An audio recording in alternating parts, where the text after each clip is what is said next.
He laughed at her the moment she walked in, but when she opened her mouth and spoke a language none of them expected, the entire room went silent. This is the day a quiet girl changed everything. If you love powerful, emotional stories, don't forget to subscribe to Black Inside 2.0 for more inspiring moments every week. The morning sun slid between the skyscrapers like gold being poured into molds of glass. Far above the traffic, far away from the noise, an entire boardroom gleamed with polished wood and warm light. It was the kind of room where every detail, every chair, every pen, every breath, cost money. And today, the room buzzed with energy. A company known for its global influence was hosting a major meeting. Representatives from across the world waited for the final guest, a well-known businessman admired for his confidence, wealth, and charm. People whispered his name as if it carried weight. He entered the boardroom laughing, an easy, practiced laugh that filled the space. His suit was cut sharp, his stride assured. Alongside him walked a girl no one expected to see in that room.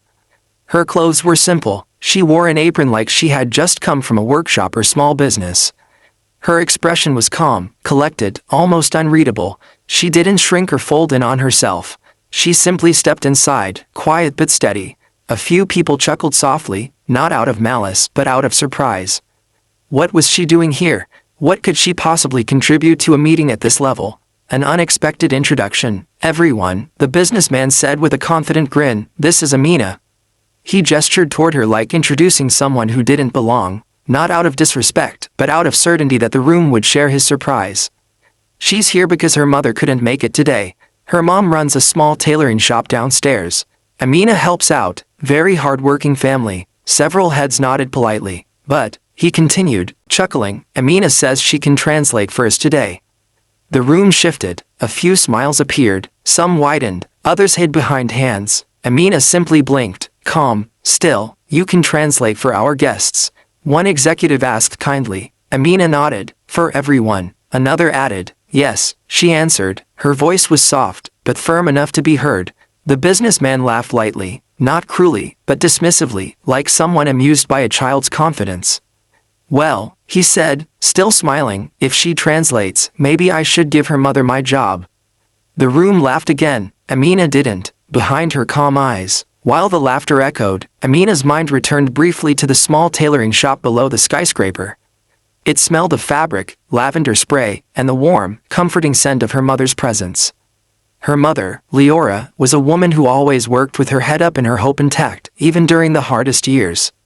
She raised Amina alone after her husband passed away when Amina was just 5. Leora taught her daughter 2 things. Never let anyone tell you what you cannot do. And, always carry yourself with quiet strength. Growing up surrounded by customers from different cultures, Amina had been exposed to many languages. She had learned simply by listening, by asking questions, by spending time with the people who came into their family shop. She learned out of curiosity, but also out of care, because she felt that connection mattered. Her mother always told her, your voice will open doors you don't even know exist. And today, those doors were about to swing open. The meeting begins. The executives settled into their chairs. Their guests, senior partners visiting from abroad, were seated at the far side of the table. The lead representative, Mr. Chen, prepared to speak. He opened a folder of notes written entirely in Mandarin. The moment he began, the room leaned forward. His sentences came quickly, clean, complex, filled with business-specific terminology. The businessman beside Amina waited for the translator who was scheduled, but the translator was stuck in traffic. Which meant, all eyes shifted to the girl in the apron. She inhaled gently, then exhaled, and when she spoke, it happened. The first sentence, with perfect tone, perfect fluency, perfect confidence. Amina translated, not just word for word, not just the meaning, she carried the spirit of the message. The room froze. Mr. Chen's eyebrows lifted. The other guests leaned in, stunned. Amina continued as if she had been doing this for years. She captured every nuance, every pause, every subtle shift in the visiting executive's speech. When technical terms came up, she translated them accurately, smoothly.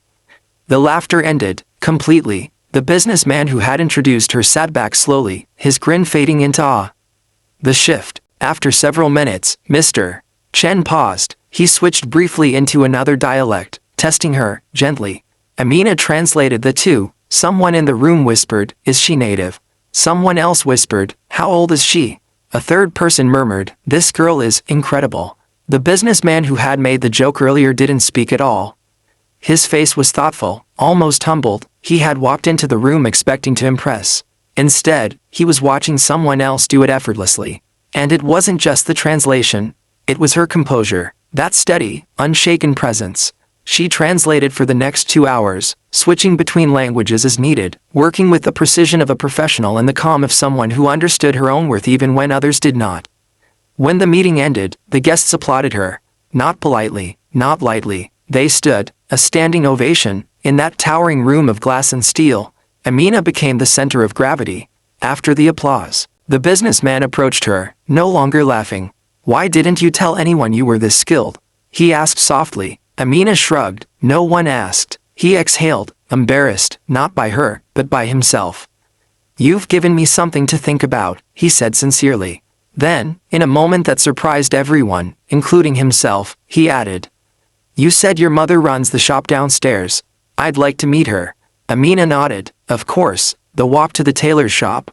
They descended from the high glass world of the boardroom to the warm, fabric-filled world of the tailoring shop.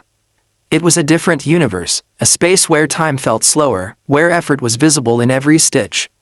Leora looked up from her sewing machine as the pair entered.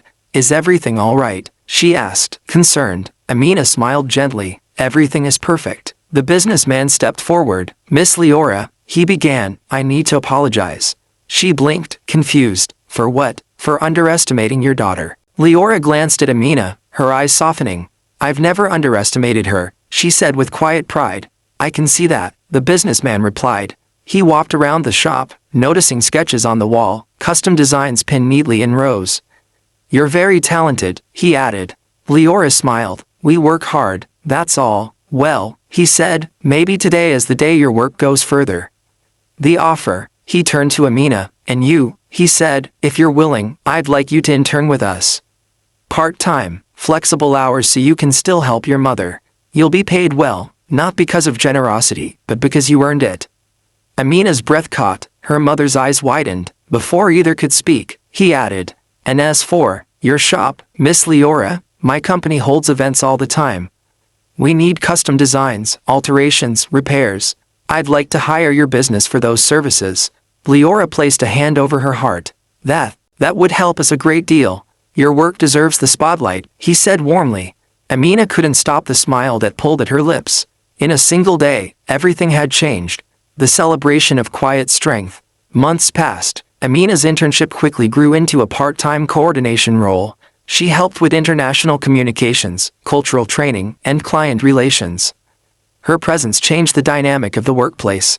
She wasn't loud, she wasn't flashy, but she was steady, sharp, reliable. Her mother's shop thrived too, hired to design custom pieces for corporate celebrations and cultural exchange events.